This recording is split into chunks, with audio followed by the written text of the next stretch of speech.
But with the Jets, everybody told me they were a quarterback away. So if I'm the Jets, I'm extremely disappointed in the play and the product that's been on the field. And they waited last year through this, and it's been the opposite. People had them in the Super Bowl. It was like the great hope. You brought Aaron Rodgers in. But as soon as you brought the OC, you knew it was done. Yeah, New York Jets season is getting closer and closer to being over now with their 3-7 record. And this is a situation that many already saw coming. There are too many things wrong with this team and not enough time to fix it. Aaron Rodgers is looking like an old Aaron Rodgers. Guys are dropping passes, which kills momentum. The offensive line cannot run block to save their lives. The defense is still okay, but not good enough to overcome how bad the offense truly is. Or at least I thought that was true until the Arizona Cardinals game, where the Cardinals beat the Jets like they stole your Amazon delivery. The run defense is suspect at best. They have top-notch talent, but they thought firing Robert Saleh would solve all their problems.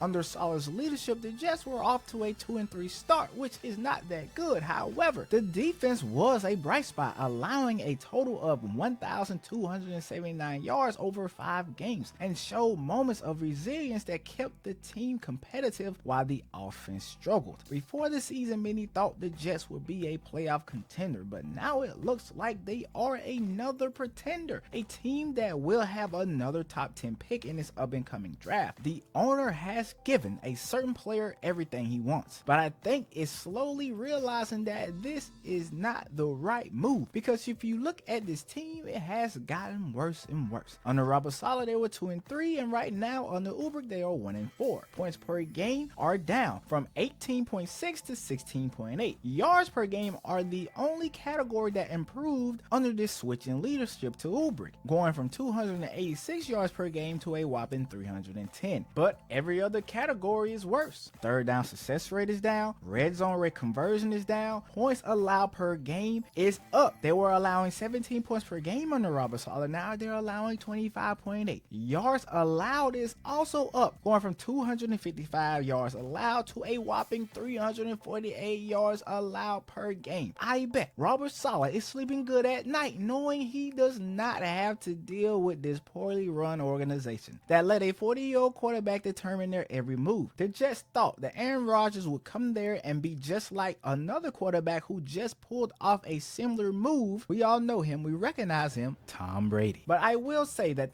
Bucs team was way better than this Jets team, so I'll give Aaron Rodgers that. This is his first year after having Achilles surgery. On top of those two things, the run game, as I stated before, is almost non-existent. So it's not like it's an Aaron Rodgers alone problem, but he is the head of the issues. The team is talented, but it feels like the pieces aren't working together. You trade for a guy in Davante Adams who is probably already talking to his agent about his next move.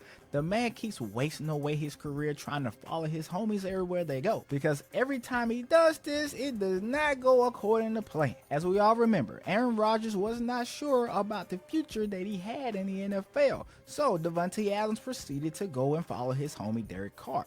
Derek Carr would then get benched and shipped off to the New Orleans Saints. Now, Davante Adams is in a bad situation once again. And so what does he do? He follows his homeboy Aaron Rodgers, the same Aaron Rodgers who was not sure if he wanted to stay in the NFL at that time of his departure, over to the New York Jets. And this situation reminds me of something that my mama used to tell me when I tried to follow all my friends and do everything that they were doing. If your friends jump off the bridge, are you going to jump too? Yeah. Well, that was not my answer. My answer was, no, I'm not jumping off the bridge. I'm trying to live. But it seems like Davante Adams said he going to jump off that bridge too. In his defense though, kinda sorta, nobody saw this type of collapse coming. We thought at minimum the addition of Davante Adams would help steady the ship, but it looks like the ship is about to flip. But in this video, we're going to attempt and explain why a team with so much talent is going nowhere but backwards. But before I do that, leave a like on this video, guys. Comment down below your thoughts on this team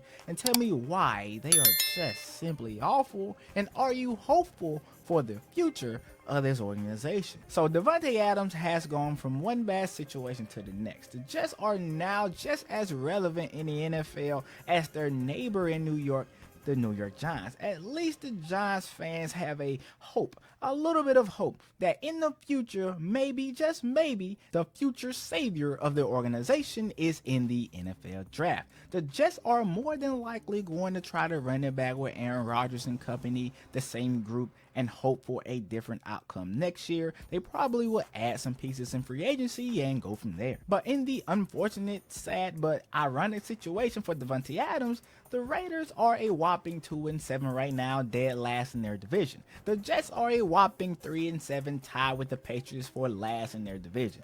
Tua is coming back from his concussion and will probably have a better record than the Jets. The Bills are 8-2.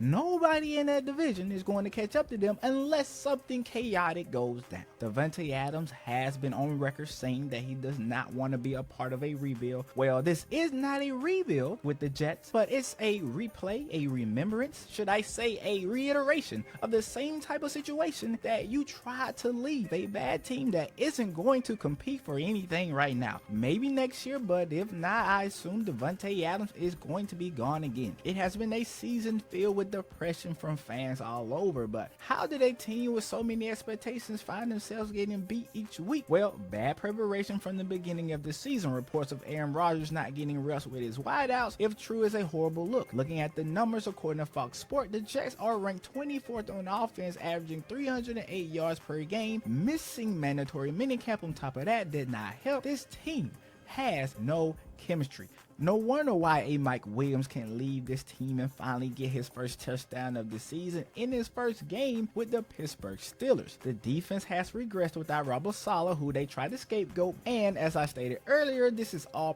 proved in the numbers. And if we're talking about numbers, the Jets have the 30th ranked run offense in the league. So you are not helping a 40-year-old QB who can still throw, but is not the MVP we once knew, not as mobile as we once knew. The Jets need to find a way to lean more on the run to open up the play action pass game, which will make life easier for Aaron Rodgers. But that is where the Jets failed, hoping and believing Aaron Rodgers could lift this team up without structure. Even though he was great with the Packers, and the only true thing the Packers were missing was a great defense, no quarterback can do it alone. We saw Patrick Mahomes win a Super Bowl with a great defense in a year that he had a down year for his standards. We saw a lot of drops in that year. We saw a lot of different things that would normally be things that will cause you to not even make the playoffs, but that defense was very, very good. The Jets have a decent defense, but they were too little too late. The defense Aaron Rodgers needed was last year's defense in 2023. The Jets fielded the NFL highest graded defense in 2023. They also boasted the top ranked coverage unit and allowed the second lowest first down conversion rate, and this is according to Pro Football Focus. It's hard, and when I say hard, it is extremely